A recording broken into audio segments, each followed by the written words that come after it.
this side of my throat. It felt a little weird, but not like sick. It just felt weird. And I was like, I feel like I have a tonsil stone. So I looked today with my little flashlight on my phone and I can see a little white dot. And I tried to get it, but it was too early in the morning. I literally almost What do you mean get it? What is this? You pick it out. No, you don't. Yes, you do. Yes, you do. Tonsil stones, like... Yeah, you pick them out. Where They have literal sets on Amazon. They're like throat boogers. Okay, but like, why are you getting them? Like, does They that just get stuck there because your tonsils have a lot of indents. So sometimes when you eat, like every once in a while, something will get stuck, and that's a tonsil stone. Can you just go like, and like okay. get it up? No, it's so it's a pretty piece of food. It's not like yeah, it's like old. It's like I don't have gross. tonsils, so I wouldn't know. Oh, sushi. The forbidden lentil. Oh, no, it is so disgusting, but it's so satisfying getting it out. You've been able to look at yourself getting it out. Do you have like a tonsil stone removal kit? No, but I just saw one. Someone posted one the other day, and now I want to get. And I'm like, oh my god, perfect timing. But I don't think I can wait 2 days for Amazon Prime. Can I see it? Can you look at it and tell us what it looks? Do you have Is pictures? it there? It's there. I mean, it just looks like a white dot. I'd have to have like a little tongue depressor. But or it's something. not strep throat. It's not strep throat. Thank goodness. It's just on one side, and I can see it. So it's and this is exactly what it feels like. Can you imagine if that was your job? Removing Tonsil stones? I can't tell if that'd be so amazing or awful. I bet like some could smell really bad. Most do smell terribly. Have you ever experienced one? I don't have tonsils. Okay, the smell is so specific. Born without tonsils. the elitism with which you said that. I don't have tonsils. Yeah, You were born.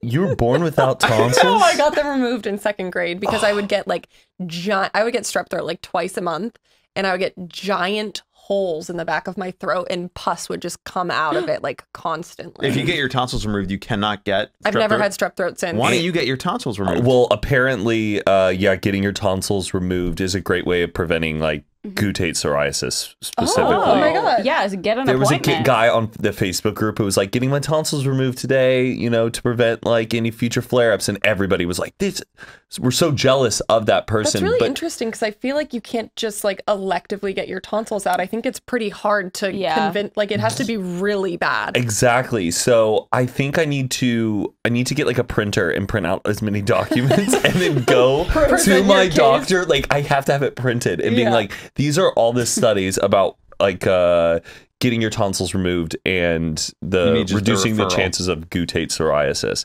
So that's what I need to do. Well, a doctor is an interesting job that I don't think any of us could ever imagine having. Well, we have watched Grey's Anatomy. We've been over this before. We could all be doctors. Well, what a great segue, Mike, into the topic, the theme of this conversation that we are away the intro? Having today. But first, Tonsil stones specifically. Today's episode is all about tonsils. Could you imagine? The thumbnail's just like tonsil talk. We do these once a month. Update on our tonsil We got status. so many tonsil emails of your guys' questions. The word tonsil doesn't mean anything to me anymore. Tell us your story about tonsils. Okay, one Tonsillitis, time, anyone? me and my roommate had a tonsil off. No. Tonsil hockey. I was just going to say that one. What's good, everybody? Welcome to your favorite podcast, Good Influence. Today we are Good joined. influences. Oh shit!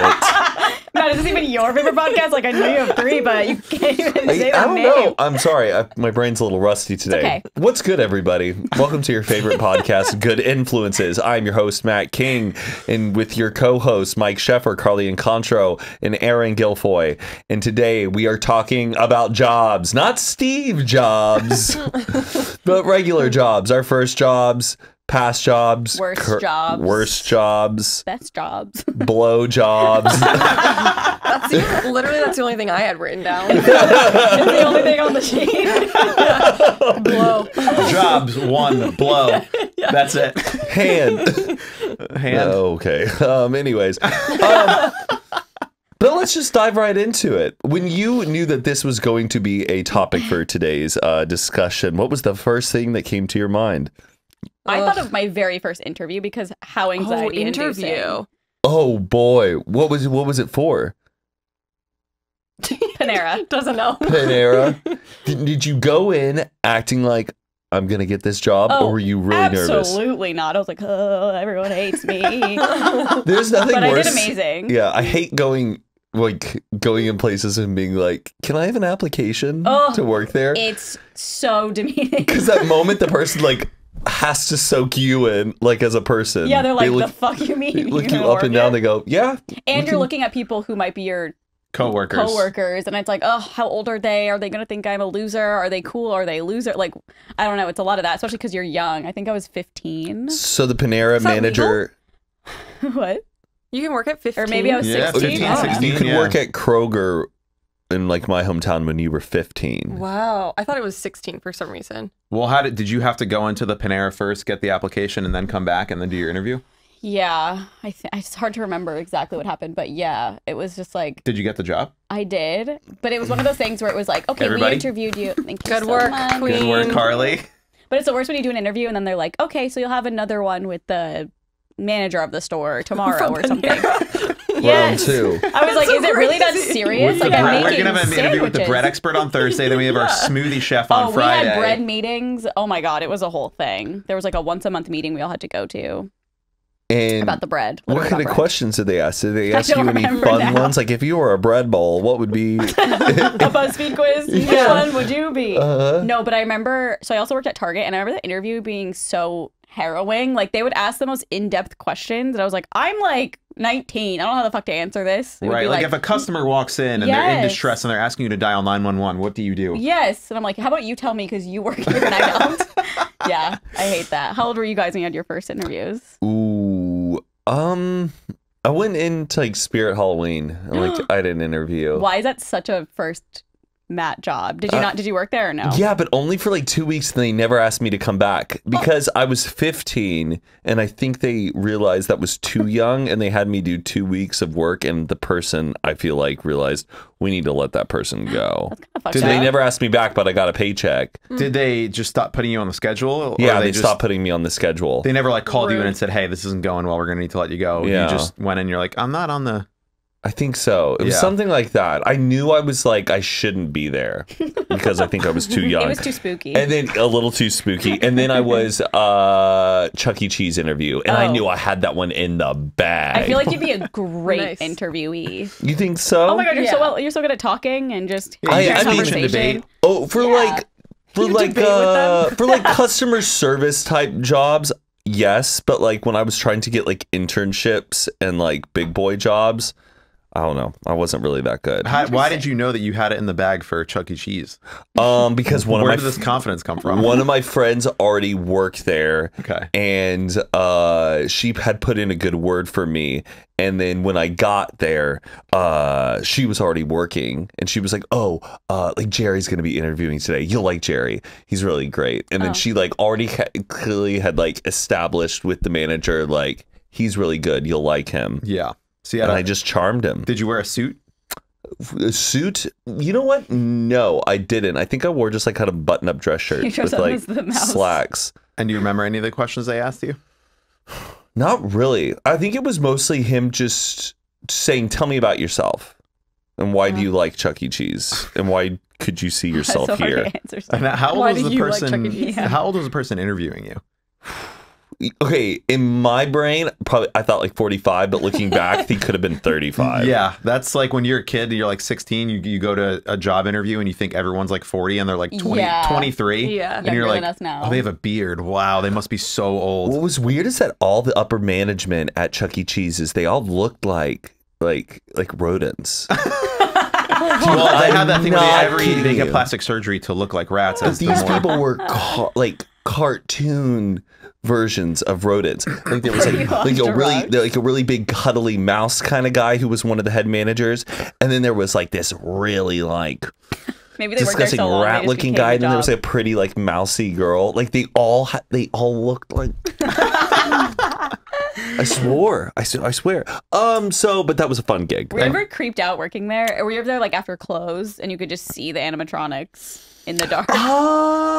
One of them just starts, "Good evening, Matthew. Welcome to the after show." Ours only had like one animatronic. It wasn't the full band. And they had like that blue screen thing where like kids would get up in front of and then look at the TV and like dance in front of, which was a little silly. But I got grossed out for the playground tunnels that would be on top of the ceiling. Like the worst was one time they're like somebody puked up in one. I'm like, where? They go, we don't know. There's just puke somewhere. I had to crawl up that I don't know, that like snaky kind of ladder thing, and then have to walk around and sniff it out. And then had to carry coffee what do you call it? Coffee grounds. Yeah. Oh, to soak it up. And then you have to like pour that on top of it first so it like soaks in and masks the smell. Yeah, and like baking soda, all that. Yeah. Oh, I hated that. I'm gonna do that next time I throw up. I always saw like wood chippings used to that was in up school. Puke. I always see that in school. Yeah. Or like hamster. It was like hamster bedding stuff. I remember when I interviewed for my first job at Cold Stone Creamery. Oh my god! It was, well, I had like 2 of my best friends from high school working there, and it was just like it seemed to be a layup. The guy that interviewed me, his name was Adolf, but he was from like South America, and they just like, I don't know. I didn't question it, but I was like, well, here we go. Like little Jewish kid interviewing with a guy named Adolf. Here we go. But like he was just like super nice. And you found that funny? What? Did he find that funny? He didn't know. He was like not, English wasn't his first language. Like he was like, he had moved here from like Guatemala or somewhere. And apparently he was like a big star in a boy band back in like his home country, which was like kind of cool. And like, I don't know, he was super nice. Like when I got there. But you said that joke to him. No. I was like, way to start an interview. I just in my head, I was like, oh geez. But he was super nice. Like, I think he just asked me to like pick up the spades and scoop just to like make sure I guess my hands worked. And so I scooped one thing, and he asked me like 2 or 3 questions like, what do you like to do? I was like, oh, you know, I play guitar, I skateboard, whatever. And then I remember he goes, well, welcome aboard. And I was like, wow, I fucking did it. Let's fucking go. I was so excited. Like first official, like I'm an adult. And then I got the job, and it was the most fun job I've ever had in my life. Did you get so strong? Not really. The ice cream isn't just looks like so much work. It looks like it's really like makes your forearms like. I mean, even when I just scoop ice cream out of a carton, it's like, oh. Well, I can't imagine doing it all day. It's more hard. I feel like the cartons always get so hard. Yeah, you have to like mush it and put all the stuff in it. When you pull ice cream right out of your freezer, you want to let it sit for like 5 minutes before you scoop it. I know, you want to think, but like if you wait like literally 5 minutes, scooping ice cream is like scooping butter. There's nothing better than when you first open a thing of ice cream and it's like the soft. Oh, yeah. It's like a sauce. And what happens? Why does it then change from that? A pro tip as a previous ice cream connoisseur, if you put your ice cream in a Ziploc bag and then put it in the freezer, it will always have that soft flavor. What? Because what happens is the air, once you break the seal, then air gets in, and the air is what causes the ice cream to not, like when it gets like that like glittery on top. Then why don't they just make ice cream in bags like that? I don't know. Because well, when it goes bad, then you have to buy more. But if you seal it yourself, then you go and buy. Also, if ice cream like kind of gets really liquidy and then you refreeze it, that also ruins it. So, but yeah, working at Cold Stone, I would say great first job to have. What was your favorite topping? I would do the birthday cake ice cream with gummy bears, brownie. No, cookie dough. That was my thing. It was. I didn't really like their pre-made like birthday cake remix where they would be like brownies. Yeah, that was the most popular one. Birthday cake remix. Let's go to Cold Stone after this. Yeah, no. Oh my god, Cold Stone is so good. I haven't been there so good. If I go into a Cold Stone, what's the one thing I shouldn't do? Ooh, yeah, I think they're all really good still. Like I'm still a big fan. Like anytime I see one, it's like a warm place in my heart. I have no negative feelings. Are you that kind of person who goes up and like, hey, I used to work here. Like, hey, take your time. I used to. Such like a dad energy. Do they still do that one thing in the back? Wow, I don't know anyone here anymore. I don't know any of these people now. And then the big thing also was like at Cold Stone, I don't know if they still do it, but if someone were to tip you, you would have to sing a song. And it would be like a Cold Stone variation. So they would like, you would do like the Flintstone, like Cold Stone. Here at Cold Stone, we're a scooper duper family. So I had a friend, one of my best friends, my friend Dustin, who was like a theater kid. He like, you're only supposed to sing if they give you a tip. He would sing every single order, just like out loud, scooping the ice cream. And he was like, "Shut up!" No, he made it fun to like work there. It was like a Matt King style, just like hamming it up all the time. And yeah, it was just a great time. Except one time, my worst experience was this old guy came in, grandpa, 70-something years old, miserable old bastard with his like 5 little chubby little grandkids. and they each ordered like 3 different like pints each. And it was a really busy day, a long time. And so what you have to do is when you have a lot of orders, you have to take an order off and put it in the mini freezer so that way they don't melt. But I forgot to put one of them in the mini freezer, so it like started to melt a little bit.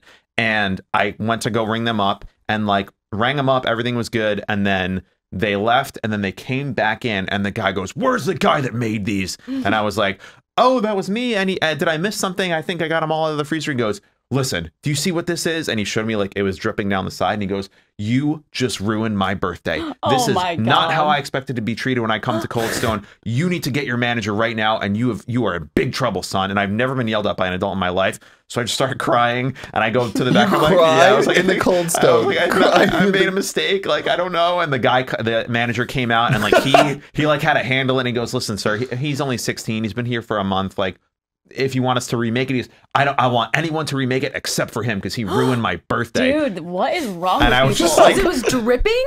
It's ice cream. Literally because it was dripping down the side. And that's when I realized, like, okay, not everything that people yell at me about is like really my fault. Some people just have problems that they are going to deal with. And it was a good learning experience for me. But I was just like, that day I was like crying and I went home like, I've just never been yelled at by an adult. And this guy told me I ruined his birthday, and I was like, I'm so sorry. But that was the only really bad experience I ever had at Cold Stone. Otherwise, nothing but great memories. What was your first job, Erin?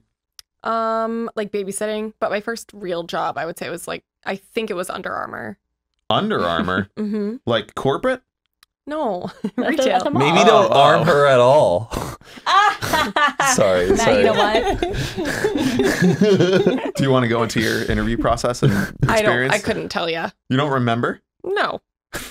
I think it literally was as easy as getting the application, being like blah blah blah, and then getting the job. I think you're like you could get hired like really easily. I've had a lot of jobs. Like I've had like over 10 jobs. Oh wow. Yeah. I think that's more than I did, yeah. Did you work at Hooters? No, I don't know. I feel like Hooters is not about the boobs. Well, what? Isn't it? At least it used to be. It's literally called Hooters. Oh, no, but I never worked there. I never worked in food service industry. Oh. I just don't think I could. Same. I only asked. Well, sort of. I just thought. No, but like a restaurant is different than like Cold Stone is like working at fair. Chipotle. Like you just move left to right. People are excited to be there. Yeah, remembering someone's order and like the specials, I couldn't do it today. Same. And even it's the whole thing of like, it's all on you. Yes. Yeah. Like you can't really ask someone for help. Like whereas in retail, you'd be like, oh yeah, let me like ask someone if I don't know the answer. But like with that, you're just like, fuck. You have to remember everything. I just couldn't be me. And you have to be nice to everybody and put on like this, like, hey folks, how we doing today? Yeah. Oh yeah, I see you got the striped shirt there, pal. Let's get you some fish. Like, like the time I was working jobs like that, I was like be hungover most of the time, and I just simply couldn't be on my feet for that long, you know. You were a waiter, right, Matt? I was a waiter for Uncle Julio's. Uncle Julio's. Uncle Julio's is a Tex-Mex restaurant that it's probably so good, right? It is really good. I need it now. I wish like we should go eat there after, but do they have one here in LA? No. Oh. They're like across Texas and maybe some like scattered across the South. It's Uncle Julio's, and you're a waiter. But dude, when I was there, I was probably one of the youngest people who was a waiter, because it was like there were people who had like families who were waiting at that restaurant. Like you could make some good money if you work there, and you have to serve up freshly cooked chips, daily hand roasted salsa. Remember fajitas, Ritas, and swirls. That's what we're here to sell today. Like when people memorize the orders, I am just like, when you go to a restaurant and they don't write it down, like, how are you doing that? Even like the drinks. Yeah. Oh, so you did I tell you about this one time where so we had to memorize the menu if you wanted to work there, and you had to pass a test at the end to see if you had memorized everything. I feel like that's like most restaurants. Most restaurants, you got to know. And they had a big selection of tequila, so I memorized all the tequila. And then my first day, I'm taking drinks and stuff, and I wrote down someone wanted a tea also, and so I was like going back and I was looking at the drinks on the menu on the machine and looking for a tea also, and I cannot find what the fuck a tea also is. And I asked my manager, I'm like, what is a tea also? And he goes, what did the person order before? A tea. And I was like, a tea. And they go, I think that person asked for a tea also. But because it was this Tex-Mex restaurant, I thought a tea also was like something crazy thing on the menu I didn't know. That is so funny. Yeah. Did you, were you were writing down though? You weren't like a memorized guy? No, absolutely not. That is a skill I will never, I just revere that ability to memorize people's orders. I did play restaurant in my basement. I would have like the little. You what? I would have the little. What are they called? Like restaurant. They're all the same. I mean, maybe just for toys, but it was like a notepad, but it was like a restaurant one. Yeah, it says. What does it say it's on like it? Order number at the top, and then there's like specific lines, and like my friend and I would rollerblade in my basement and pretend we worked at a restaurant. I also worked at a restaurant. How old were you? 19. No way. I couldn't at elementary school at some point. I don't. It was my neighbor, so we would just play Pretend outside and play come Sonic. Yeah. I mean, play restaurant mostly, and we were dating the Backstreet Boys. It was like a whole life. You were dating them, but you still worked at a restaurant. I know. Were not doing well. Brian Luttrell wasn't taking care of me. Was that your Backstreet Boy? Yeah, it was. You know a Ryan Luttrell? No, Brian Luttrell, the singer of the Backstreet Boys. You were such an NSYNC boy. Oh, yeah, definitely. Was there a job in your town that you wish you had or that you had like FOMO about? Like kids who worked at the snow cone stand were like really cool kids. Or like lifeguards. There was a coffee shop in the mall where like that's where the hot girls would work. So like guys would always be like, yeah, I'm gonna get a job there. And you're like, no, you're not. But anytime you would go to the mall, I mean, and there was just like this one coffee shop. So like guys would go to this coffee shop because that's where like the hot girls from the high school would work. And maybe it was true, but I like that was just like, what was it called? I can't remember. But like working at the mall, I just feel like that would be such a drag to work in the mall. Yeah. Because you have to like park in the parking lot. Like you're kind of just trapped in this like big building. I don't know. Yeah. I worked at a mall for like a month, maybe. I really don't even think about it when I think of jobs. It was so fast. What was the job? It was a clothing store. It was called Vanity. Did you ever have Vanity? Ugh, the Midwest. Yeah, it was kind of like a Wet Seal vibe. Wet Seal. Yeah, Wet Seal. Oh, God. And yeah, I remember we had to have like clear bags. Like they had to be see-through. Yeah, so you couldn't steal. You had to walk through a certain door that the normal people couldn't walk through. And just malls are so loud too. Like That's I remember where Under Armour was. In a mall. Yeah. Did you have to use a clear bag? Not at Under Armour, but I did a different retail job I had, but that wasn't in a mall. It was in like a strip mall. Is that so you don't steal things? Yes, yes. Did you ever catch somebody stealing on the job? Just running out with a barrel of ice cream. Out of my way! Honestly, if I did, I'd just be like, yeah, nice, see you later. You did it. Yeah, I really didn't care. But one time when I was working at Target, we have like the asset protection person who looks like a police officer. That's such a great name, asset protection. Yeah, oh yeah. We call them AP. Like AP. Like what are we in the military? We're out of that. Yeah, we have asset protection in quadrant 4C. They're armed with like it's just like a stone art. Yeah, it's just like a 19-year-old kid. Like, hey, where are you going with that? Yeah, yeah, and sometimes they would be like, okay, look out for this person, and they would show us photos of them walking out stealing things. And I remember there was this one kid, and he just stuck in my head, and he was like, he always comes in and tries to steal wallets. And we weren't really supposed to stop them just as like regular workers. Yeah. But I remember I was just like having a bad day, and I saw him walk in, and I go, put it down. And he put it down. Carly. And he walked out. And I told him, I was like, I just got him to put it down. And he was like, why didn't you like call me? I was like, I don't know. I got nervous and told him to put it down. God. Yeah. I want to see there's security camera footage of you just being like, put it down. Yeah. You liked working at Target, right?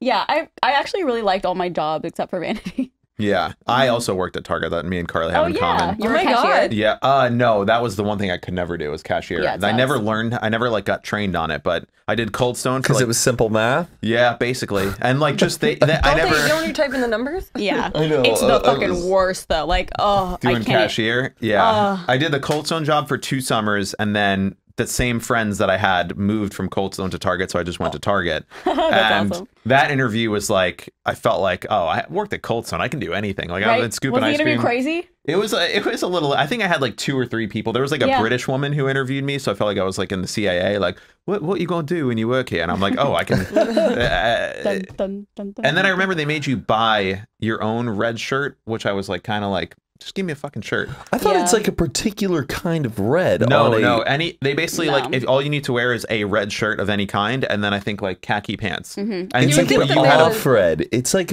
it's a very like rose red. Well, the Target. It's not vibrant logo red. Is, but the Target, you can wear any red shirt. Like sometimes you'll see people like in a shirt like that working at Target. They might have cracked down. I remember people would wear like striped red-ish like. We were pretty relaxed about it, but that was a great job. Khaki pants? Yeah, khaki pants. I don't think anymore. I feel like they can wear jeans now and stuff. What's the motto for like a Target employee? Can I help you find anything? Yeah, can I help you find something? Which is a great psychological phrase because normally is like if you say, "Can I help you?" or what do you normally say?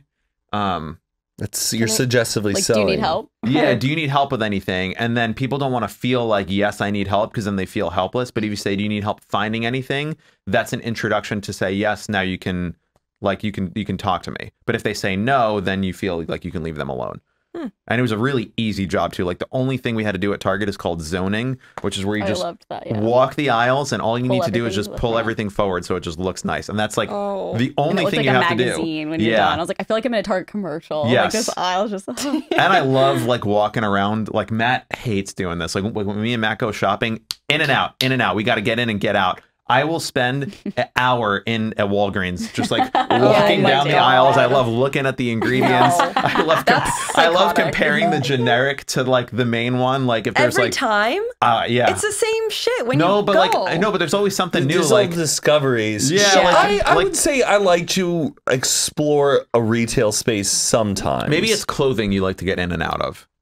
I like to shop for clothing. I like to shop fast. That's like we go in and I know like I'll be like, that looks good. That looks good. Try it. I try it on as fast as I can and then I'm out because clothing can take up a lot of time shopping for. I don't mind it. But working at Target, it's like you literally get paid to do something that I would do for free. Like, let me just, interesting. Now, did they ever like teach you any like ways of dealing with a crazy customer or anything? Like at Chuck E. Cheese during training, they go, we like to slam our guests.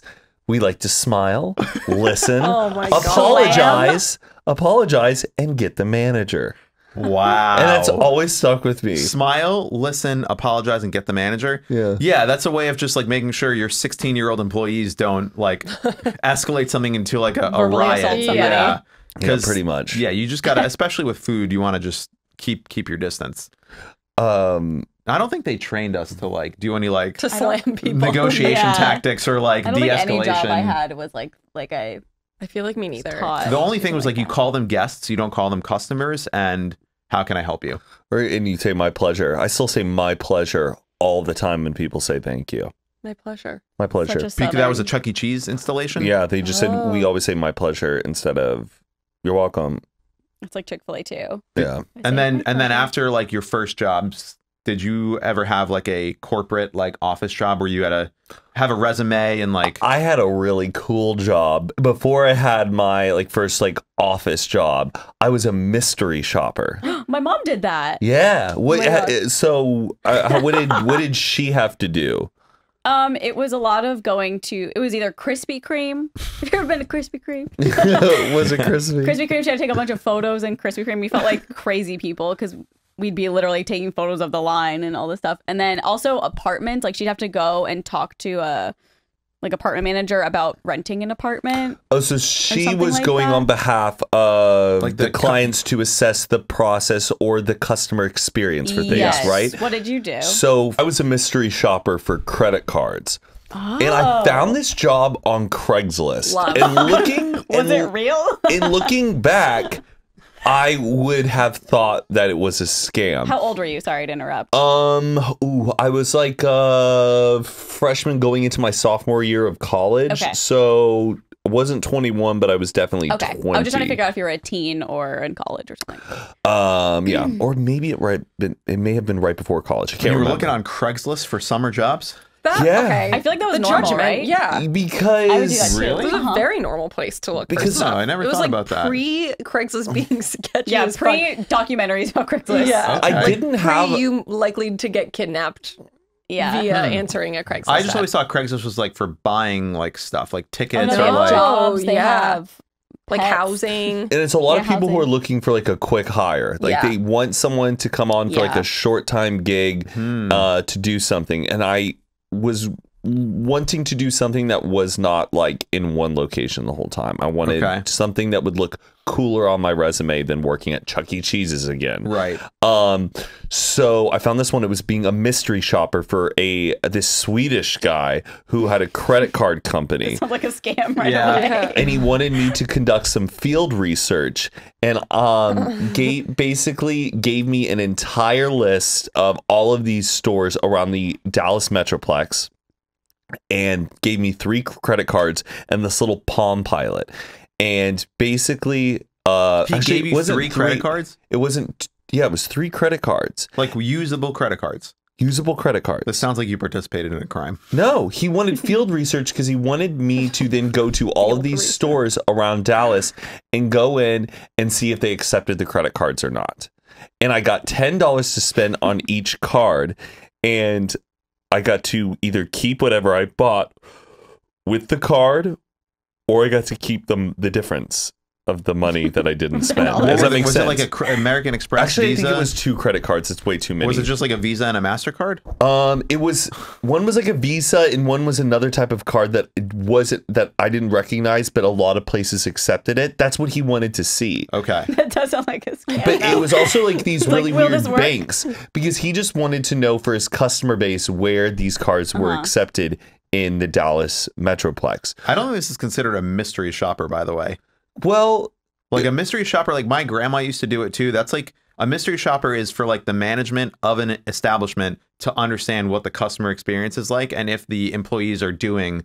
Exactly. Mine, I wasn't being a mystery for that retail space. I was being a mystery to see if they accepted the credit cards or not. Do you know what I mean? Yeah, that makes sense. Yeah. But it was cool. So it was basically, so if I went into a CVS, I would only buy like a water bottle because it was $1. Right. And then I made $9. Okay. But sometimes I would have to go into like a clothing store.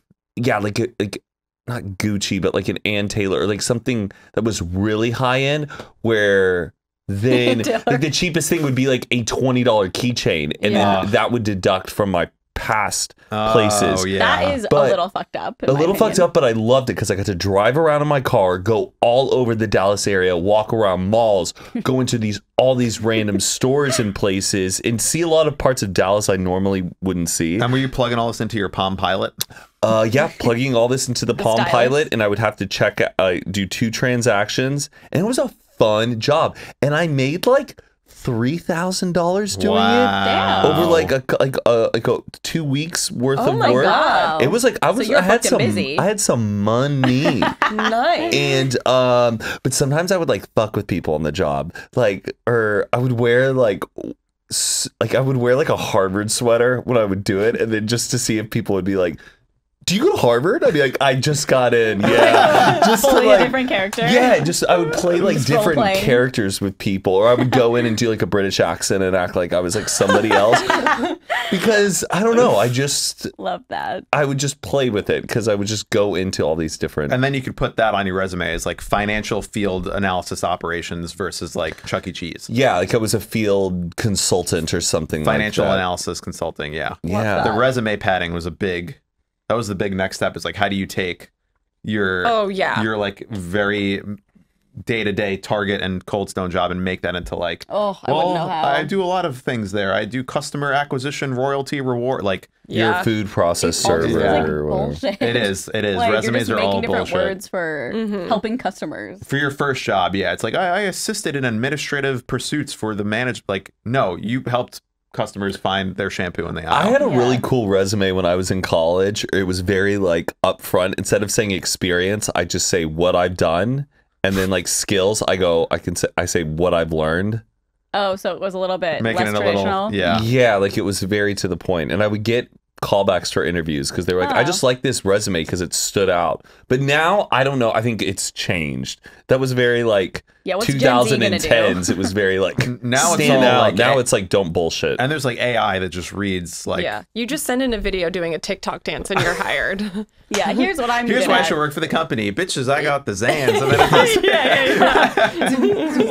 then Have you heard about people who hide stuff in their resumes? Yes. Like you put all the description and the trigger keywords. words that will the keywords that will get your resume taken.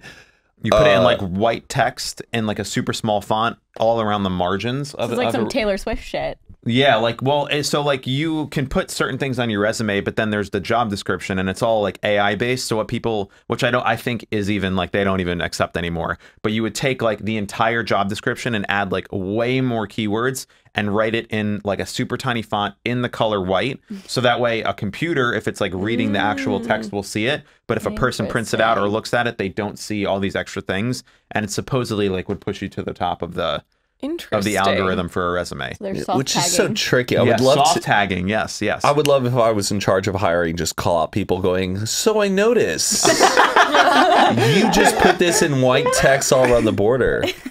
Would you do something like this on the job? Just gonna slither your way in. Yeah. Have you ever had have you ever been fired from a job? No. You have? What'd you do, Erin? I had 3 jobs in college, and one of them was strictly on like, I think it was like 2 or 3 days a week in the morning. So it'd be like 7 a.m. to 8 a.m. I would have to go to these people's house and then make sure like their kids go to school. I'd be there for like 2 hours. Okay. And one morning it happened a few times, but I think it was on Fridays. And then, like Thursdays are the night you would go out in college. Thirsty Thursdays. Yep. So like one time I was just like a little bit late, but then one time my phone was completely dead. And so my alarm never went off. And then I never went to get them on the school bus, or I don't even remember. And then I got fired. Did they didn't go to school? Were the parents No, they probably home? went to school. They were like younger. I think it was like I just had to wait, and then like one of the parents would come home or something. Okay. And then they would like go to school. I don't even really remember. You woke up, you charged your phone. Was there a text that said you're fired? Is this like a Razor? A Motorola? Oh my God, it was like such an old phone. Yeah, it wasn't a Razor. It was actually chocolate. It was a phone that I had gotten from somebody else because like a little while prior, I had visited my friend in college and I puked on my phone. None of which I remember. I puked on my phone and then put it in the microwave because I thought that it would dry it. And you started it? Yeah. Stop! You did not do that, Erin. Yes, I did. I don't remember doing it, but I did it. And so then my friend had to give me like one of their old ass phones, and I had it for like 2 years. Do you remember what it looked like? It was like gray, a flip phone, and it had like a little. Yeah, I remember it exactly. Was it a Samsung? Did it have a black thing in the middle? No, it definitely it wasn't had a camera on it though. Like a Motorola. Yeah. Was it the Verizon one? Probably. One of like their. Yeah. I know exactly. I had a Samsung and it was like very old and it looked like a little flip phone. No, I think I only ever had like Verizon. So how did they fire you? It was just via text. She was like, "Yeah, no," and I was like, "I'm so sorry," but I just like didn't care. When you're in college, you're just like, whatever. Yeah. I also had 2 other jobs, so I was like, I'm fine. But I did feel bad.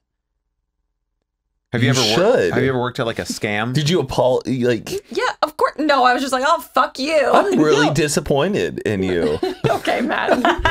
You really left those kids hanging. I did. No, I did feel really bad. I was like, fuck. But I was just like, whatever. I hated it anyway. It was so early. I don't think I've ever been fired from a job. I only had one bad job, and it wasn't even a job. It was just like a scam. There was this company that came to my college, and they somehow got to do a presentation like in front of a class. And it was this really like sharp, young, cool guy, like good looking, really good talker. And he spoke in front of like one of our business classes and was like, yeah, we're like an entrepreneur. It's like a multi-level marketing thing, but they didn't pitch it that way. And they pitched it as like, you can paint houses. We'll teach you how to paint the outside of people's houses. We'll give you all the supplies, all the instructions, all the know-how. You don't have to pay anything. And you'll like it. It's a great way to like learn how to be an entrepreneur. And I was like, well, that sounds good to me. So I signed up. I did the interview. The guy, like, this was like a real interview. He's like, so there's 2 types of people, type A and type B. I think you're a type A. Can you explain why? And I was like, and I just like, whatever. I figured it out. And the guy gave me the job. And he's like, okay, so this was the job. Basically what you do is they give you like a bunch of instructional videos to watch. It's basically like full blown a scam, but they give you these videos to watch. You do a training, and what you learn is that you can go and like do an estimate. They want you to go door to door on your summer and winter breaks, knock on houses in your neighborhood, starting at 8 in the morning on a Saturday and a Sunday, knock on a door and try and convince people that they need the outside of their house to be repainted. And I was like, nobody is answering the door in a neighborhood at 8 a.m. on a Saturday. Like, that is insane. But I didn't work on Saturday. So Sunday morning at like 7:30, he would text me, hey, are you ready to start your route? And I was like, yeah, sure. And I went to the first door at 8 a.m. and the woman answered the door like in her nightgown and was like, nice. What? she was like, what are you doing here? And I was like, I'm with the painting company and I want to just see if you want an estimate on your house. And then I just lied and I was like, I waited till like 10 a.m. and I lied and I waited till 10 and I was just like, yeah, no one's answering the door, whatever. But what you end up doing is and people were nice. They would let you do an estimate. I'd be like, we'll give you a free estimate on your house. So you would walk around and they would teach you, like, you put one foot in front of the other, you measure the house, the amount of sides, you figure out how much paint it is. I had a whole formula. You give them the invoice and then you say, let me know if you want the job. I ended up selling $10,000 in painting jobs. And I was like, fuck yeah, I'm a good salesman. Like, this is great. I'm going to make so much money. And then what they don't tell you is that when you give them the estimates to like do the job, they tell you, well, you can hire people, we'll supply you people, you pay them $10 an hour, it's 8 hours per job. I was like, okay, so that's really good profits. And then when I looked at like the contract that I was going to sign with them, I ended up only getting 10% of all sales that I sold. So I was like, I just sold you $10,000 in painting. You told me this was going to be like an 80-20 arrangement or something. And I called my dad and I was like, hey, like, does this sound right? He's like, no, it doesn't sound right, but maybe have a conversation with them. And then I went back to the guy and I was like, look, I'm looking at the numbers here. I should be making like easily $8,000 on this $10,000 job. And they're like, well, actually, because you're on the lower tier, you have to like sell more. And when you get to the $15,000, that's when this MLM. And then I just went back to my dorm and I just like started crying. I was like so upset. I was like, I just worked so hard. I haven't made any money yet. I did so much work for this company. And then I was just like, I quit. And I quit that job. I called him. I was like, I'm not doing this anymore. And he begged me to stay. And I was like, I'm not fucking staying. Move me up a tier. What? You should have said, like, move me up a tier. I just didn't want to do it anymore because the guy was like texting me every day. He was like bothering me. Like every weekend morning? Yeah, it was like on weekends. And he would like make me go into my neighborhood and like knock on my neighbors' doors and like try and sell them like that they needed to repaint their houses, which they didn't. And I was just like, fuck this. I'm never getting a real job again. And that's when I swore. I was like, I'm never working for anybody. Sorry, that wasn't a funny story, but I haven't thought about that or talked about that in like years. So did you ever get close to joining a pyramid scheme for a job? I don't think so. No, but I could definitely see myself falling for one. Yeah, younger, but I don't think I ever did. There's like Cutco was pretty popular growing up. Or Vector Marketing. They'd sell you knives. That was like where you sell knives. Funny story, Jared Ringel, your other manager, was the #1 Cutco salesman his year when he was in New Jersey. Yeah, he sold. Did he tell me that? He might have told you that, but yeah, that's my business partner. He did the Cutco thing, and he just absolutely crushed it. Did you guys see the LuLaRoe?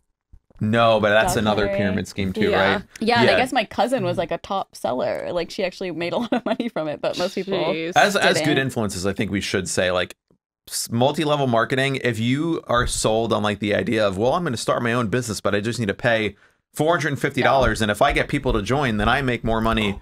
That is a pyramid scheme. Do not post about that on Facebook. You're not running your own business. What if we had an MLM episode and we just brought on people who like 10 different people who are part of like a pyramid scheme. MLM. We let them like pitch their shit. and we feel bad for it, and we buy it. Or like got out.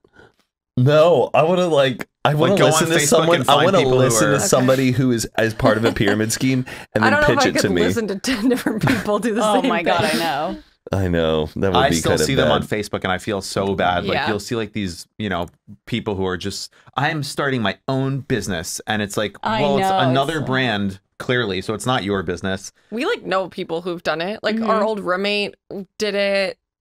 I get the appeal. Living. It seems like oh my God, I'm going to start my own company and I can be like Steve Jobs, and it's like they just get fucking scammed. But who I don't get it. Who falls for that? Like it's always like friends who I thought were like smart people.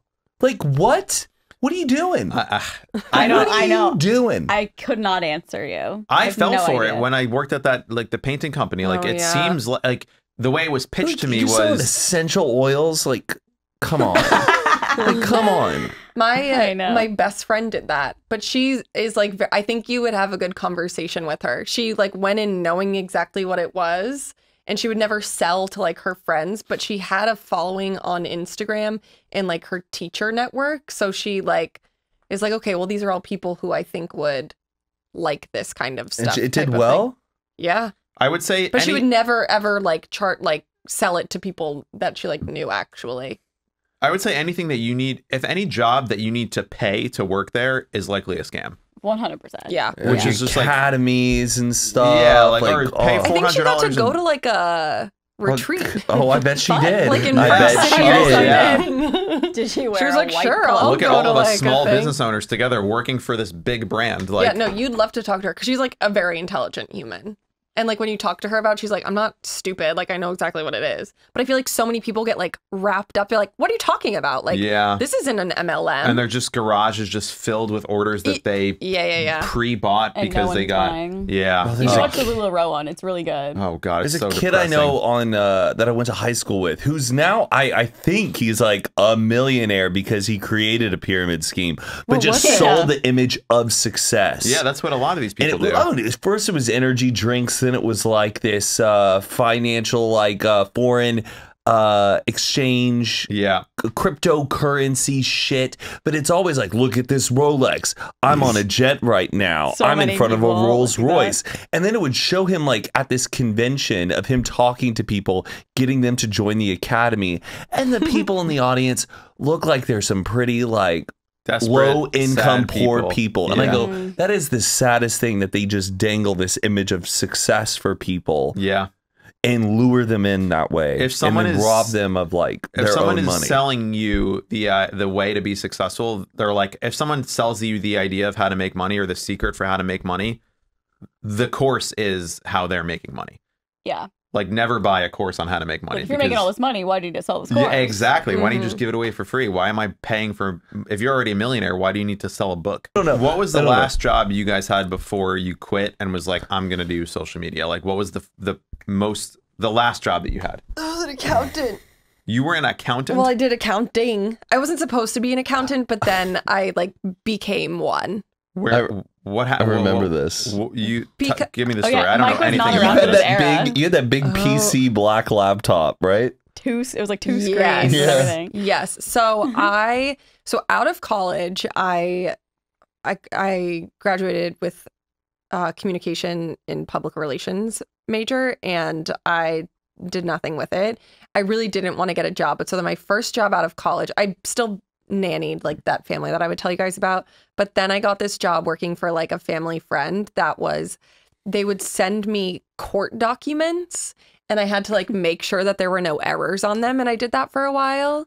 And then I was like, this sucks. Because I'd be at my computer for like 8 hours a day just sifting through court documents. Oh my gosh. And then my best friend's dad, he owns his own business. And so I was like, literally, can I just like come work for you? I'll do whatever, like answer the phone, whatever.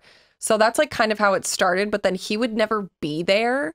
And like the person directly under him who like is a CPA, like does all the accounting, like started just like needing my help with stuff. So he basically just taught me to do his job. And so then I did like literally math is like the worst thing. Like I was working in QuickBooks every day. Like it was my nightmare, but I did it.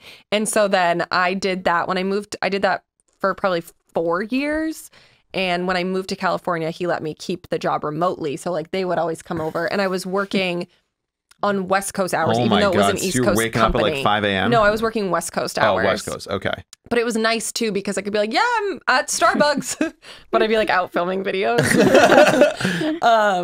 which was great. It was like remote before remote was like a thing like it is now. Mm-hmm. But yeah, that's what I did. And when did you like quit, and like how did you do that? Oh my God, it was like, first of all, I quit that job. I was wearing one of those t-shirt dresses that has a bikini on it. It was a stressful day. And I was wearing like a robe. And I like, because it's like my family, you know what I mean? Like, it's not just like a boss that I've had for 4 years that like I will have no connection to forever. So it's like the guilt in me, and I felt really badly about it, even though it's like fine. But I just did it over the phone. I was like, listen, it's time for me to move on. Like, but thank you. He was like, yeah. Obviously like knew this day was going to come, but I didn't quit that job until I was making enough money on YouTube to like pay for my rent, pay my student loans, and like live my life and have like $100 left to like have fun on the weekends. Yeah. Just enough to get by, and then you can be like, all right, now I can double down. Yeah. So I was just like, I'm miserable doing this, like, and I'm making the same money doing YouTube. So like I might as well just, you know, take it into my own hands. But it was really stressful quitting. Quitting is like, oh my God, the I anxiety know. It's of like it all. breaking up with somebody. Yeah. Just being What if they hey. beg me? Yeah, you don't want to let people down. Yeah, that was like the only one I've ever really had to like quit. Like Under Armour, and then I worked at another retail job. Those were very like seasonal. It's like I was in high school, so it's like, oh, I'm going to college, can't work here anymore. Or, oh, I'm working here on my college break because you need extra help. And then like with nannying, it was always the same thing. Like, but that was so, oh my God. That was the only job I've ever had to like Did you feel a sense of relief after though? Where you're like, woo, vacation. Yeah. But it was like in the t-shirt and bikini. Even when I told him that I was moving here, I like cried in his office. I was like, I'm so sorry, like I'm moving to California. But and did you move to California because of social media? It was more so, I mean, it wasn't like a career path. I never knew that it was gonna turn into what it has now. Yeah. But I just wanted to get out of Massachusetts because I grew up in Massachusetts my whole life, went to college in Massachusetts, and then I like made some friends out here, and I was like, I'm just gonna go out there for the year. There was some energy, I feel like, just happening out here where it was like the right place at the right time, and I feel like we were just very pulled to like, we should just give this a shot of whatever like is happening. Yeah. Right it also now. was like the year after college, like the first like year and a half, and I was just like still not ready to be an adult yet, and I was like, it's so fun there, and I had visited a few times. I was like, I'm just gonna like YOLO and go there and whatever. Now we're here. Yeah. It's good times. And you worked at, do you want to say the name? Oh yeah, I worked at Media Arts Lab. I worked at Media Arts Lab. It was an ad agency for Apple out here, and I got that job right out of college. And I worked there for like, I don't know, like 6 or 8 months. I can't really remember. But I worked on like the iPhone 5. I was an assistant account executive. I worked with all the international companies and stuff. But it was really, really stressful because you have to mentally be on 110% for a job like that. Especially having Apple as a client. That's like a pretty high demand client. Yeah, it was. But during that time, though, Vine and everything was popping off. And everything online, and that's when actually you guys were coming out and visiting and making that move, and I got one of my first brand deals, and I realized, oh, this is a good amount of cash.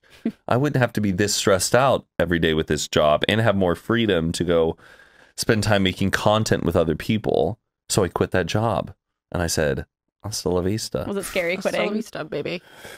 Yeah, it was a little scary quitting. I felt like I wasn't doing a very good job though, like the past few weeks, and I think they kind of wanted me to go. And the girl who had put in the good word for me, she had stopped talking to me and she had unfollowed me on Instagram. And I remember being like, still worked there? While I still worked there, the girl who had got me the job, and I remember calling her because I was thinking about quitting, and I'm like, I need to ask. She was like my closest friend at the workplace. What's like the best way to quit? And then I know she didn't follow me, and then I was like, hey, are we okay? And she goes, we're fine, but we're not great. And I go, what's wrong? She goes, I just feel like you've changed. You're just not the person who I thought you were when you moved out here.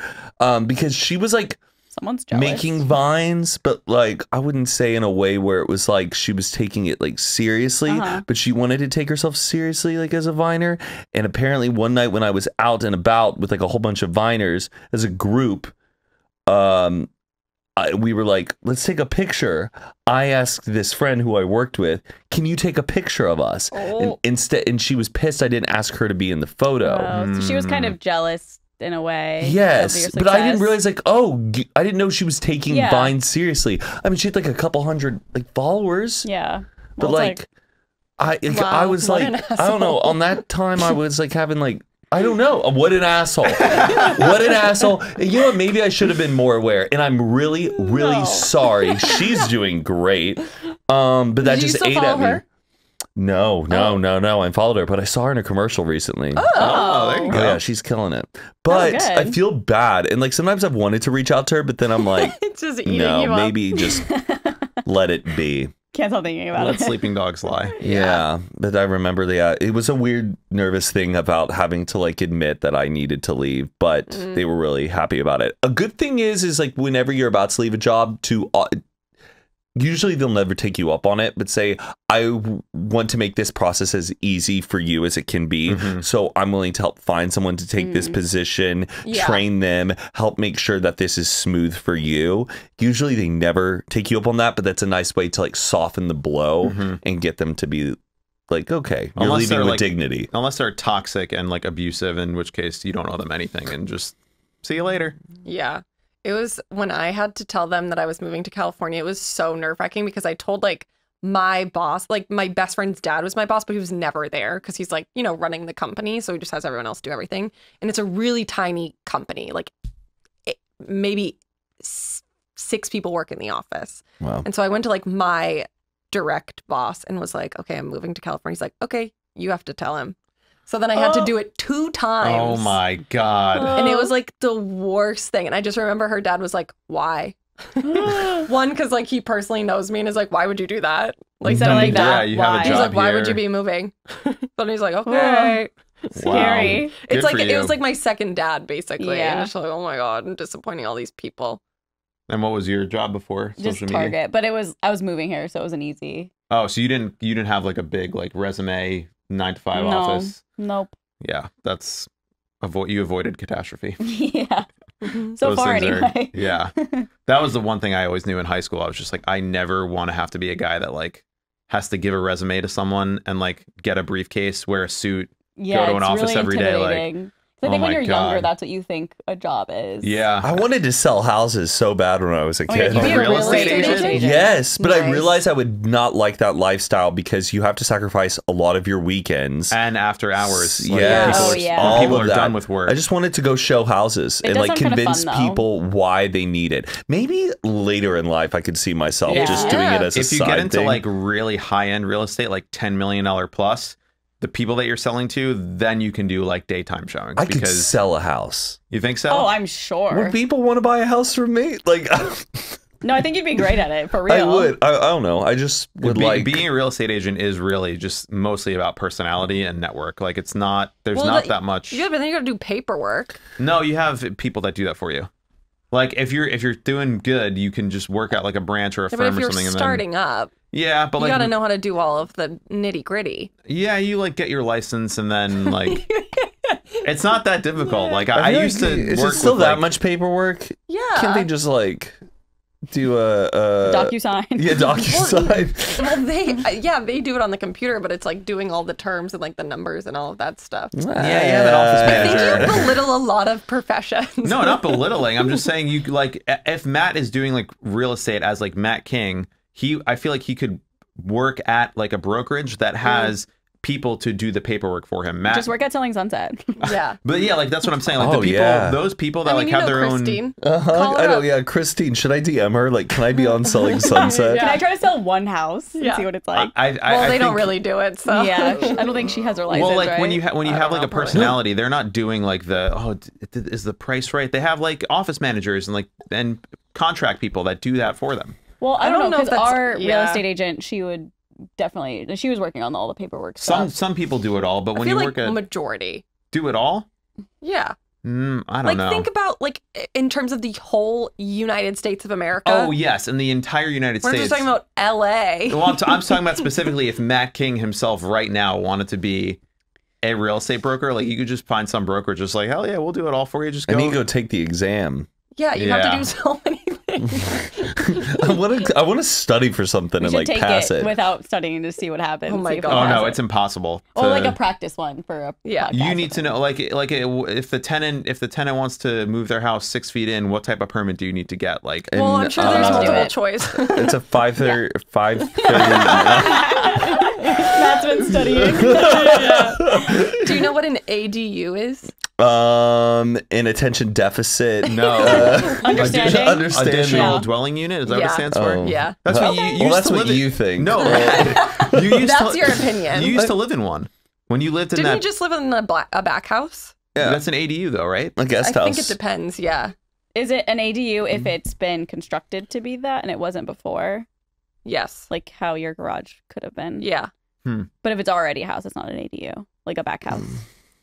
I honestly don't know what we'll the have to difference study. is. Yeah. Figure it out. I'll make some flashcards. Do you have a dream job that you would do if you weren't doing social media, like Matt's little real estate dream? Yeah, my dream would be that I'm a gold digger and didn't have to work. I literally thought you wanted to like go in the mines and dig for gold. I was like, okay. No. That's interesting. Just like looking at diamonds in a mine. I was like, all right, Aaron. I am really thankful that I am at where I'm at, and I love doing this. So I don't think that there's. You wouldn't want to be like an astronaut or like a. No. I would like to be those people who like deliver mail on that lake. They go up to the docks and the kids run off and put the mail in the mailbox and then run and jump back on the boat. Yeah. Oh my God. You want to do that every day? If you do that, like, can you please invite us to come see it? I would love to go see that job. Scary. I've never even heard of that. You've never seen like the boat pulls up on like these gorgeous lake houses and the kid runs off. They're like paper boys. They like run and jump on the dock. Yeah, no, while I've never it's seen moving. it. Yeah, I want to do that. That's fun. What? Do you have a dream job that you're like, oh, if I wasn't doing social media, I would? No. But when I was a kid, I wanted to be a meteorologist for no reason. Oh, that's cool. That's fun. That's really fun. Oh, yeah. Yep. But that's all. I would want to be a mailman in Hawaii. Yeah. That would be, I feel like that would we be. talked about this. We did talk about this. I don't know. It's just something that's, because I've been playing this video game that Matt told me about called Lake, where in the video game, it's like takes place in 1986, and it's this woman who works like in Seattle at a tech startup, presumably Microsoft. And then she just like decides she needs a break. So she moves back to her hometown, which is like in the suburbs, in the mountains and the hills of this city in Oregon. And you go back and like her dad was the mailman of the town. And then don't tell me too much. She takes over the route.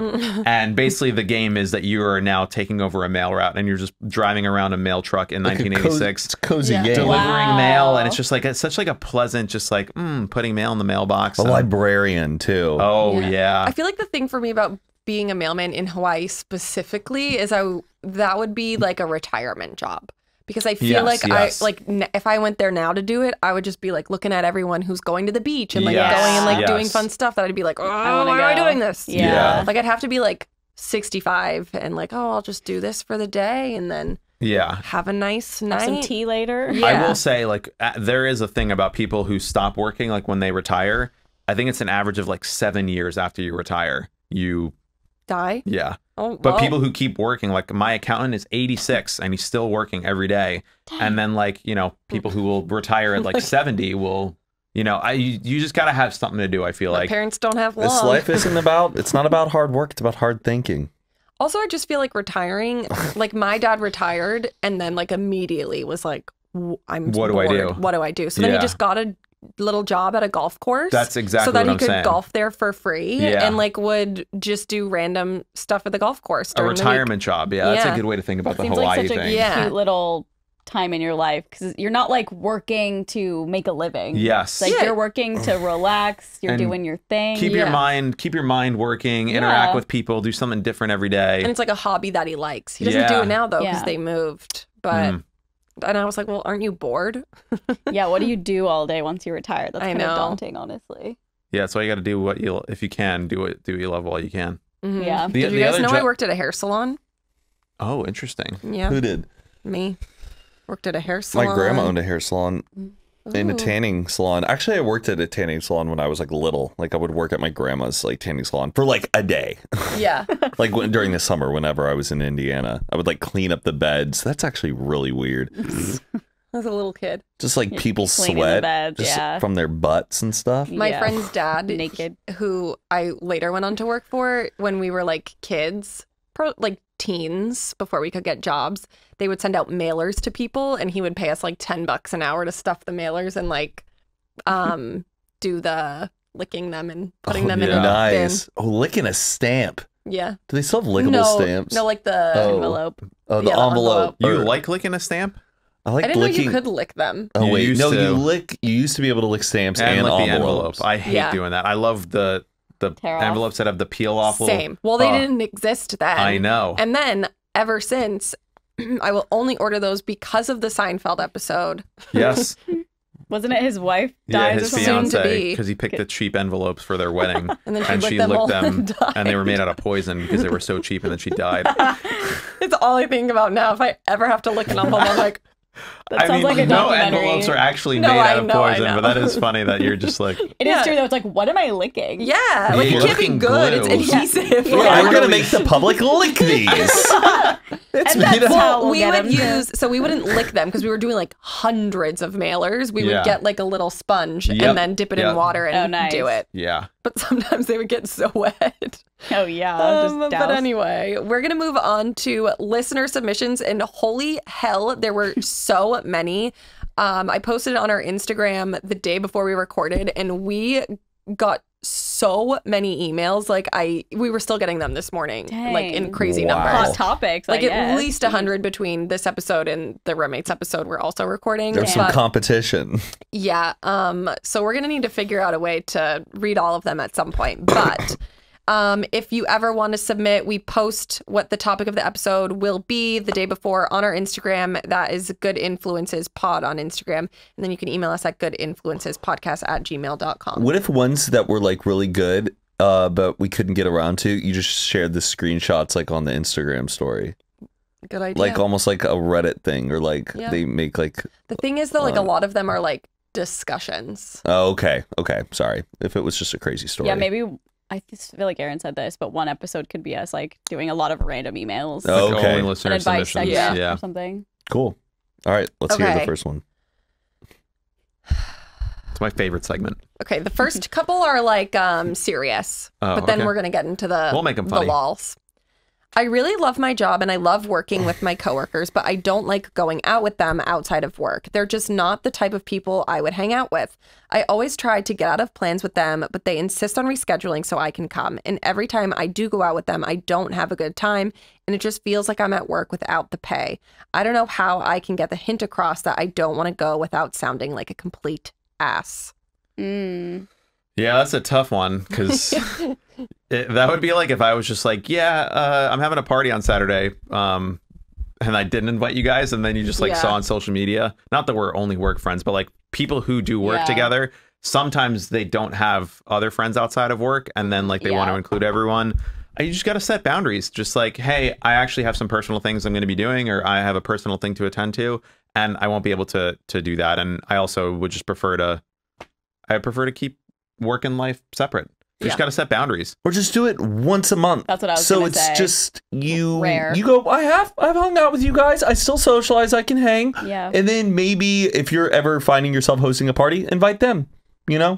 I don't know. If she doesn't like them, don't invite them. I know, but just set your boundaries. Also, this person said like, I want them to get the hint. Like, they're not going to get a hint, so you might need to tell them straight up, like, hey, I would like to be able to separate my personal and work time. Love seeing you guys at the office. It's always great time talking at the coffee machine, whatever. But after work, I really would like to be able to live my own separate life, and it will make me more engaged at work, because then I won't feel the pressure of needing to continue after. I just imagine these people are probably like, what? So in my head, what do you mean? We're not good enough for you? It's funny though, because like even like in this position, like I feel like I did that with David. I was like, I'm done by 6 o'clock, and then I'm gonna go home, and like I would like on the weekends I'd be like, nope, I'm doing stuff. Like I love you, like we're friends, but I'm with you every single day. I'm like similar like that with like Unfiltered, or because they're like, you know, they're my teammates and also my dear friends. But when it's my weekend time, I want to go socialize out with other people. They can come join if they want, but I don't operate on their social schedule. If that makes sense. I'd like clock out. Set those boundaries. Because it keeps it healthy. Yeah, no, absolutely. They'd be like, aren't you getting married? You're like, why do you spend time with him? Aren't you getting married? And it's like, also he was like 23. So totally. Doesn't understand. Yeah, she's talking about like, he'd be like, why do you need to hang out with your husband? Because she'd be like, well, I want to see TJ and spend time. And he'd be like, aren't you getting fucking married? Like, your whole life. But I also had like a lot of friend groups like outside of that too. And it's like, I need to, we have all this time. I need to do time with these people. There's this one girl on TikTok that I see specifically about this that I get served all the time. And she does like corporate politics.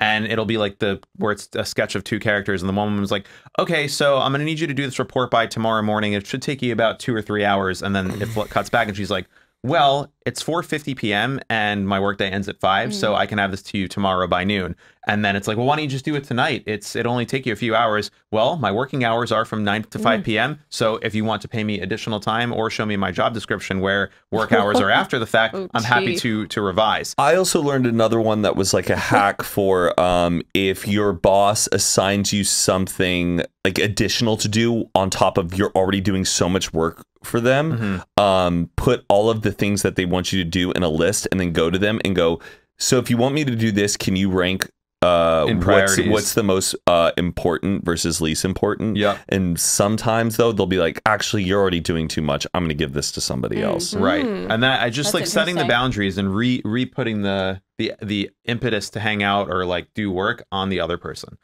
Totally. Stand up for yourself. You got it. Okay. Someone said, do you believe a job should be fulfilling in terms of money, or should a job be something for enjoyment? Essentially, do you all base your job off your income, or is it because it's something you like to do? What's more important to you all? We have a guest to answer this question. Gary Vaynerchuk, why don't you come on in? God. How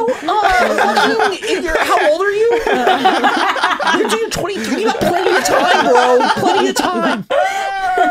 If you're not making TikToks and content right now, get started now. I feel like they're both important. I don't know how to answer that. It's like there's 7 billion people in the world. Like that's such a broad question. I would say like if you need money, get a job for money, and if you don't need money to serve, like if you can get a job that's more fulfilling and maybe does less pay, do it because you only get one life. But like if you need to buy food and like put a roof over your head, any job will do, and then you'll work your way into getting. That's the whole though, like catch-22 we're complex about. Is free time more? Is your own personal time more important than money? Because like if yes, you're getting paid more, but if you're having to sacrifice more of your time, is that person truly happier than the person who's getting paid less and has more flexibility to their own lifestyle? So you need to decide if you're that type of person. If you rather would just have a big fat paycheck or a smaller paycheck with more free time, what's more important to you? Do you think you will be happier? Because I know friends who get paid a lot, but they give away all of their time. Yeah, they get home at 9 p.m. They're exhausted, and they get up at 7 and do it all over again. And it's like, cool, you have all this money in the bank account, but you don't get to enjoy it. Unless it's their passion in life. Right, yes, if you love finance and like working at a hedge fund or whatever, like, but most people, like, that's the other thing too, is like work, no matter what you do, it's always going to be like work. Some work is definitely better than others. Like we are at work right now, but we love doing this, so it doesn't feel as bad as like clocking into a Target or some shitty job. But like it still is work, and no matter what you do, it's going to be a job. So as long as you're getting paid, I think that's like the baseline. But it really depends on what you value. Know your worth. No. That's the sign that's going to be in Matt's kitchen. Know your worth. Know your worth. Okay. Live, laugh, know your worth. Hi, guys. Hi. I used to work at a startup for like 4 years. Everyone works remotely. We had around 60 to 80 employees at a time, so I knew pretty much everyone, but I didn't really have any personal connections with people. Like I didn't follow anyone on Insta and stuff. There was a girl that we started out with as interns. A few years in, she became kind of my boss. It didn't really bother me, but from reviews our ex-employees left on job posting sites, it looked like they felt she was that high up there unfairly. So one day we were on a Zoom call, small talk and stuff. I see a door open behind her, and one of the startup co-founders / IT directors walks out naked with the biggest hard-on I've ever seen. What? Wait. Turns out they've been dating for a while. All the employees knew about that from Insta, and he moved her from Russia to Florida to live with him. Can't say if it helped with her career because she wasn't that bad at her job. Long story short, I'm going to follow every employee on Insta from a fake account on my first work day to get the latest gossip. Damn, that's some tea. Could you imagine? No, that'd be so exciting. I'd be like, guess what I found out, guys. Yeah. So this person, do we believe that they got their employment status raised because of this personal arrangement, or Are you saying that because she's a woman? No. Report it. No, she started as an intern and then moved up the ranks really quickly. If you're not feel like your friends are getting along with anybody, report it to HR. Do it. Watch the place burn. I don't care. Who cares? I find that so unprofessional. Gossip around with the other coworkers going, am I wrong or is that like kind of messed up? And if you have at least like 4 out of 5 people validate you and going, yeah, it is pretty fucked up, we'll be like, shouldn't we report it? Have you ever reported anyone to HR? No.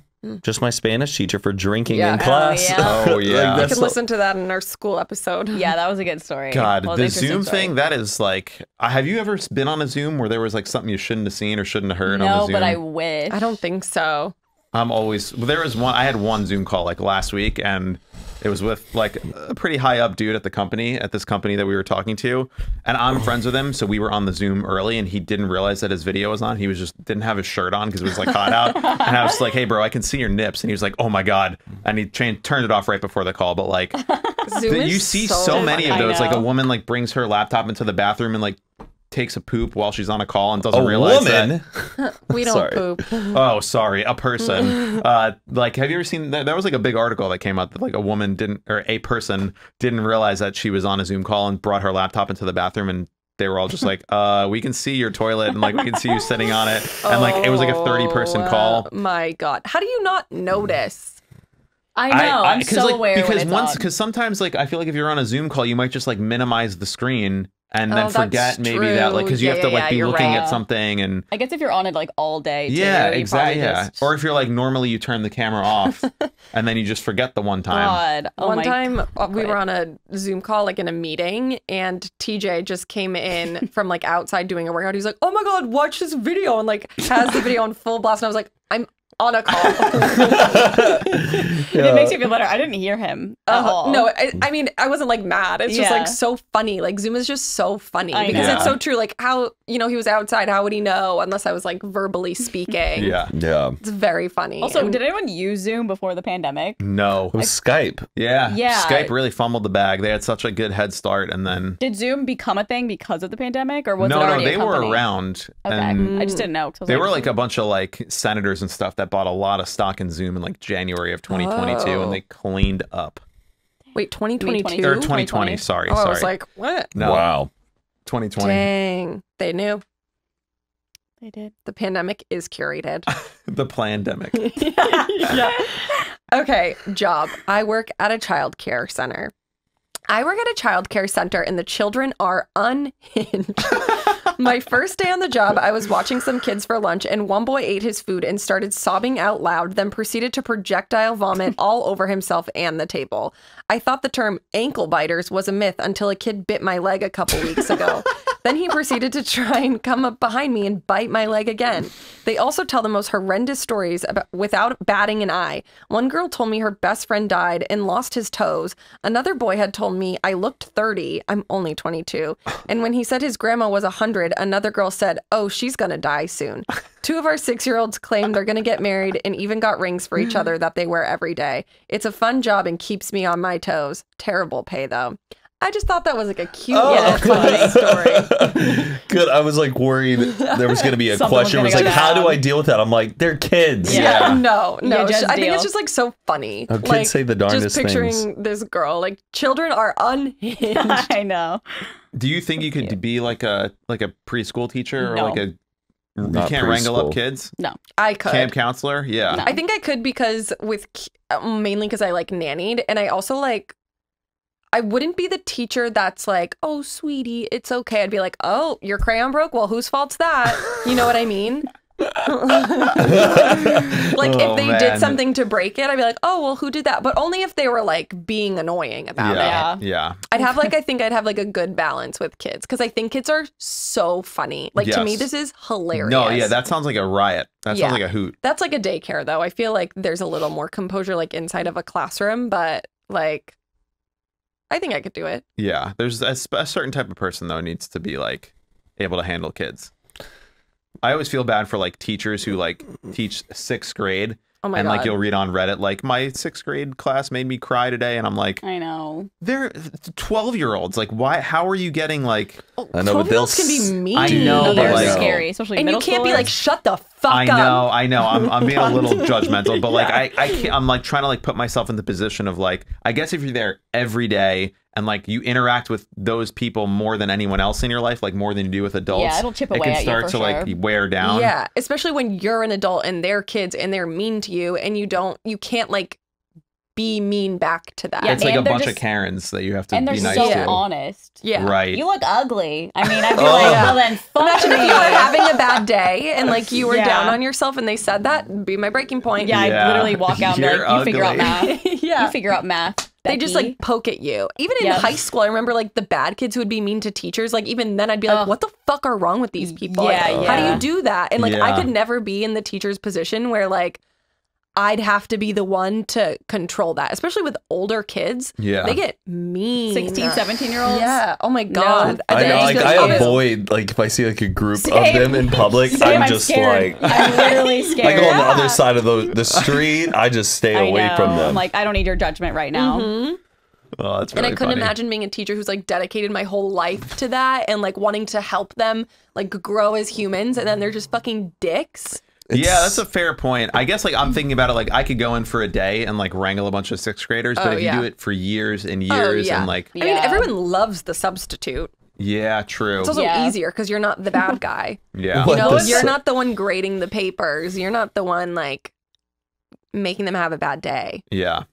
What was the what? It was some meme that we would always laugh at. It was like, hello, substitute teacher. Goodbye, seating chart. Oh yeah, yeah. Oh, literally. Do you remember that? It was a stupid It's like, Tumblr post. vacay, just like so evil. Like you just switch things up. You'd was swap like, oh, I'm gonna sit by my best identities. friend. Yeah, we would just like switch identities like Yeah. whenever there'd be a Yeah, sub. just like it's lawless when there's a sub. Oh my God, yeah. It's sad though how many teachers though like will give up after like the first year. Yeah. Really? It happens really Oh, I often where a wonder lot what of the- people like love the idea of it and then it actually happens and they're just like I mean, Yeah. it's also very different to like get your teaching degree where you're in a classroom learning from another adult and like it's all conceptual and textbooks, and then you're just in a room with In a a bunch of room, fucking you're like, what do I brats, do and now? you're like, pay them more. Pay Yes. the teachers more. I don't understand. take the money from these people and give them to the teachers. I What's don't these get people? it. The Why police. teachers aren't paid a lot. I was like, the NRA? I like didn't know what you did. That is I my- thought you were doing this. I this was like the emoji. Boy Oh, no, Scouts. this. Take That's the your gun. Defund the Boy Scouts. How do you do a gun? like this. Oh, Oh, sometimes I do like it.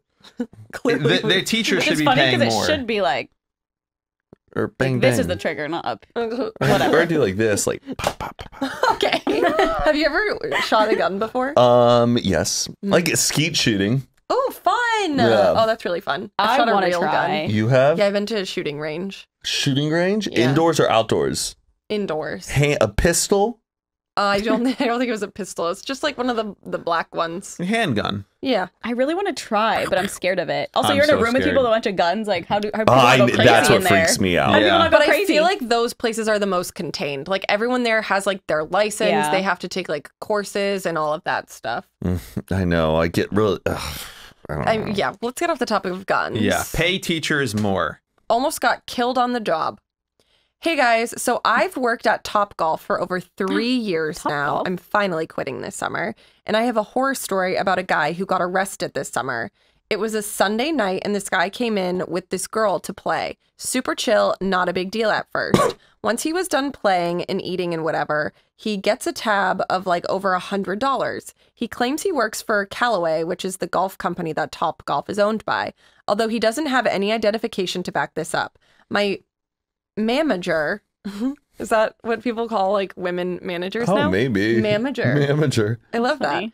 My manager explains that we can't give him any kind of Callaway discount because he doesn't have any identification. So this guy calmly tells my manager that he is going to hurt the people behind the front desk, which is me and my coworkers. Oh. So my manager tells us to hide in our back room. We have to stay hidden for like an hour while all the managers have to do our job. Once we were told to leave, there are 3 to 4 cops outside and the guy is nowhere to be seen. I find out that the guy was arrested for criminal trespassing and attempted assault and the girl he was with first Tinder date. They met on Tinder.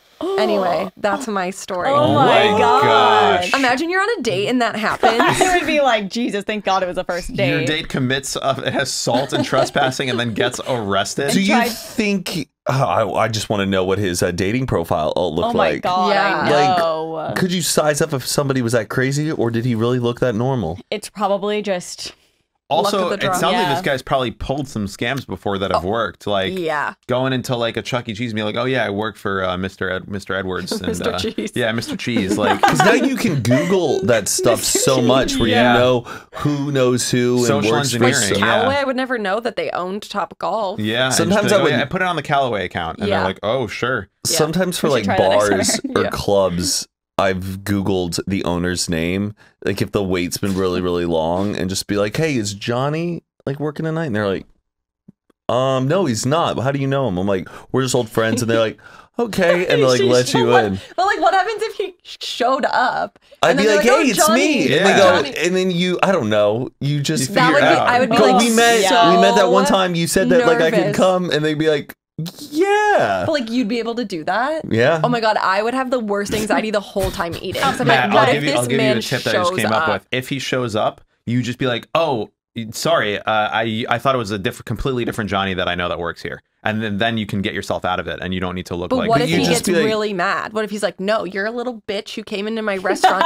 thinking that you could use my name. But how often is that happening? I don't know. Lisa Vanderpump eats at Sir a lot. Yeah. Oh my God. But you said I could come by. We met at that cookout, and you said come by the restaurant anytime. Cookout? John's? I'm John. That's a pretty good social engineering thing. Or I said this on Unfiltered yesterday, but when I would like try to get into like concerts or stuff, I would like walk through the side door and the person would be like, whoa, whoa, whoa, and I'd be like, buddy, I just talked to you 10 minutes ago. I told you to go park my car. And they're always like, I'm like you kind of laugh like, you don't remember? And they're like sneaking in? Yeah. And then they'd be like, oh, I'm sorry. I goofed, and they'll like let you in. It's sometimes work, but it's a lot of acting. One time I snuck in, but we bought tickets on Craigslist and they didn't work. They were scams. So we got turned away. And then I literally just ran past the gate. Did you get in? For a concert? Yeah, I got in. It was Luke Bryan in Florida Georgia Line. Wow. You just ran? Me Baby, and you're a song. You make me want my friend, this is probably like 2012 maybe. And we literally were just like, fuck this. Like we drove all the way here and how'd you know to run? Were you like, go? Yeah, we're just going to run past it. Who cares? And then we never got caught and we watched the whole show and it was great. Wow. Damn. But I like your tactic much better. Yeah, just being like, we just talked. There was one time in New York, we were all in college and we wanted to go out in New York one night and we were all underage and didn't have IDs, whatever.